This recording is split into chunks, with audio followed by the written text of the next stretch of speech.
You said something within there. What are some of the misconceptions that people have about domestic violence, stalking, everything that you guys work with? What are some of the falsehoods? I think people have in their mind a stereotype of what a domestic violence situation looks like, that it's, they sort of have in their idea profile, and you can just throw that out the window because, again, the folks that we are servicing and the folks that we are providing resources for are young, middle-aged, senior citizen, men, women. Yeah. There's a lot of things that happen in the LGBTQ plus community, and people may not always realize that that is going on. Right. I think also that people think it's just physical abuse, when it can be emotional, it can be verbal, it can be financial, withholding money and access to funds.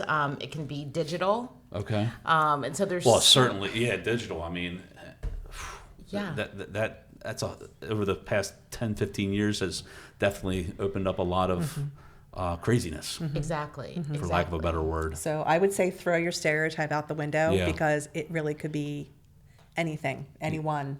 Yeah, all walks of life. Exactly. Or people thinking that there's that there's always an association between substance abuse and domestic violence or sexual assault, where certainly a substance abuse issue could exacerbate the experience, but it's not. It doesn't need to be present. Right. It doesn't need. Correct. It's not a precursor.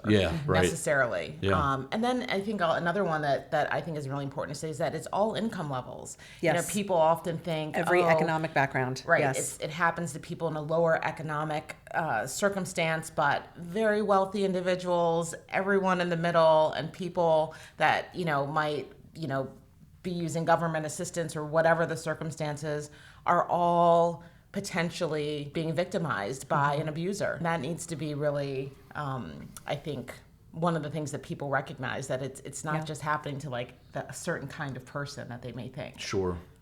Wow.